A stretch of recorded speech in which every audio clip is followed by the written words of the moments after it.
You can see the kitchen is ready to go with the shelves. And then you have the seating area, the bedroom area with curtains to close.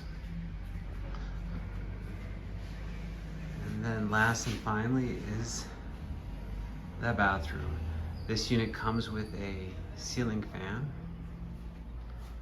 And in the bathroom we're just waiting on our glass wall for the shower. But other than that, it's all ready to go. We kept the interior of the original container right there. All right, more information, contact us at our website. Thank you.